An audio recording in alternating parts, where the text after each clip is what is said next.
A Câmara dos Vereadores do Rio de Janeiro decidiu agora há pouco que não vai levar adiante os pedidos de impeachment contra o prefeito Marcelo Crivella, do PRB. Na votação, os parlamentares que apoiam a permanência do prefeito conseguiram a maioria simples dos votos. Foram 29 votos contra 16. 45 vereadores participaram dessa sessão. 2 pedidos de impeachment haviam sido protocolados na casa. Em uma reunião antes da votação, os parlamentares acertaram que se a primeira fosse rejeitada pela Câmara, a segunda seria julgada prejudicada antes mesmo de ser votada, e foi exatamente isso o que aconteceu. Eu começo esse tema com você, Andreasa, com os nossos companheiros aí no Rio. A gente já falou sobre o impeachment, sobre agora a tentativa de impeachment do Marcelo Crivella essa semana. Acho que você não estava aqui nesse dia, mas estou curioso para te ouvir, saber a sua análise em relação a esse processo, essa tentativa aí de tirar do cargo Marcelo Crivella. Vitor, o MDB salvou o Marcelo Crivella. É impressionante a força do MDB nacionalmente, mas também aqui no Rio de Janeiro. Estava pensando agora antes do programa no caso do Pezão. A gestão do Pezão é calamitosa. Há uma intervenção federal em segurança pública aqui, mas em nenhum momento um pedido de impeachment contra ele prosperou pelo simples fato de ele pertencer a esse partido cujas lideranças estão presas. O Marcelo Crivella tinha uma base de apoio muito precária. Essa semana foi uma tragédia para ele, né? Quer dizer, um prefeito que atende a um grupo de pressão também, um grupo de pressão religioso. A sua gestão é boa, talvez para esse pessoal, para o resto da população uma desgraça. Ele teria tido hoje o processo de impeachment aprovado se não tivesse ido chamar o MDB para que salvasse. E assim foi. O MDB se articulou, e isso tem um preço, né? O preço nós pagaremos. O preço será espelhado na máquina pública municipal.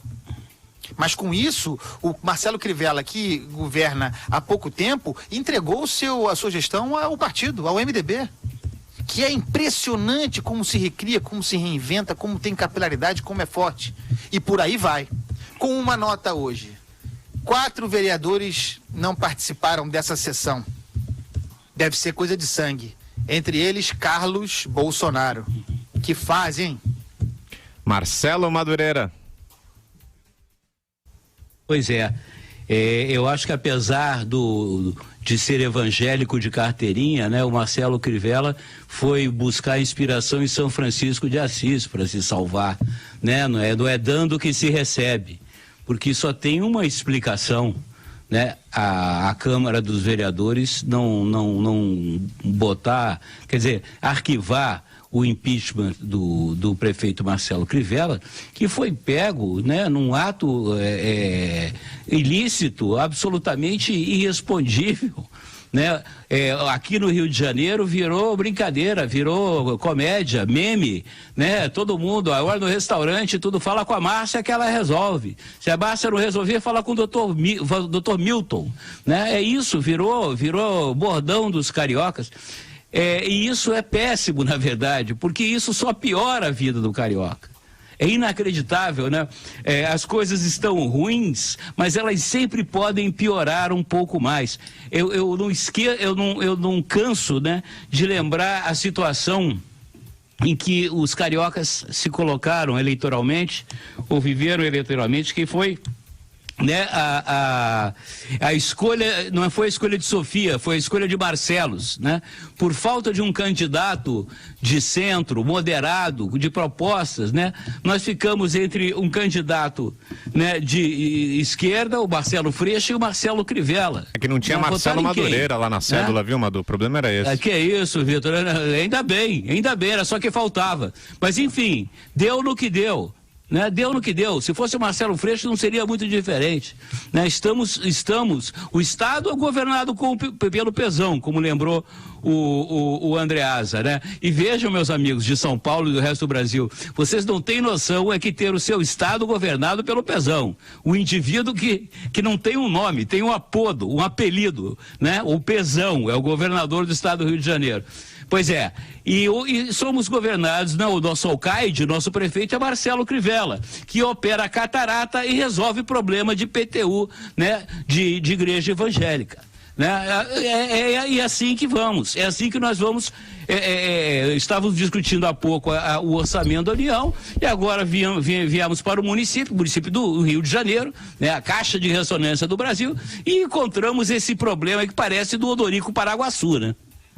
Só para a gente lembrar a acusação, o prefeito Marcelo Crivella foi flagrado em uma reunião com pastores evangélicos. Ele oferece a esses pastores vantagens indevidas para os fiéis dessas igrejas. Entre as vantagens, furar a fila das cirurgias de catarata. Ele ofereceu também a construção de pontos de ônibus nas portas das igrejas, né, para facilitar a chegada dos fiéis, renegociação de dívidas de IPTU, enfim, uma série de irregularidades. E aí, Vera?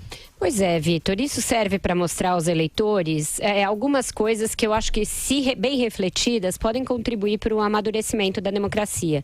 E aí a gente pode extrapolar a situação para além do Rio de Janeiro, o pobre Rio de Janeiro que vive aí uma situação, uma quadra muito difícil, politicamente, economicamente, no campo da segurança, etc. As pessoas são aquilo que elas são. Os políticos são o fruto da sua trajetória, do que os levou até onde eles chegaram. O Crivella era um senador que chegou onde chegou nos braços da Igreja Universal do Reino de Deus. Ele não é um gestor público, ele não é alguém com propensão, com vocação para a vida pública, não é um visionário da administração pública, não, ele é um bispo da Igreja Universal do Reino de Deus. Sua candidatura, que foi sucessivamente tentada até a vitória, depois de sucessivas derrotas, ela atendia a um projeto de poder da Igreja Universal do Reino de Deus, única e tão somente a isso. A cidade do Rio de Janeiro é apenas um veículo para isso. É um veículo para incubar um projeto de poder de uma denominação religiosa, que tem um partido político ao seu serviço. Então é disso que se trata e de nada além disso. Chegando ao poder, o Crivella pode até se travestir de prefeito, porém ele continuará a ser um pastor, um bispo da Igreja Universal do Reino de Deus. Então, é para que se olhe os outros candidatos e veja de onde eles vêm, a que interesses eles atendem, qual a sua trajetória, qual a sua vocação, qual é o seu objetivo ao buscar os cargos públicos. Não se enganem, ninguém muda da noite para o dia. Lobo não vira cordeiro e cordeiro não vira lobo. As pessoas são aquilo que elas são. Elas professam aquilo no que elas acreditam. E chegando ao poder, elas vão executar aquilo que elas são. Dilma Rousseff foi a mesma coisa, fez plástica, mudou o cabelo, virou a mãe do PAC, virou a gerentona, mas ela era única e tão somente alguém com uma cabeça estatizante, uma cabeça ali voltada para aquele socialismo tacanha, do desenvolvimentismo mais nefasto, e o que ela legou ao país? Recessão. Então não se enganem, as pessoas vão vender que elas mudaram muito para ganhar a eleição, mas elas são aquilo que elas são. Algo a acrescentar, Andresa? Tenho sim, porque esse raciocínio da Vera, essa fala da Vera é sensacional. Só que eu sou mais pessimista ainda. As pessoas mudam sim, mudam para pior.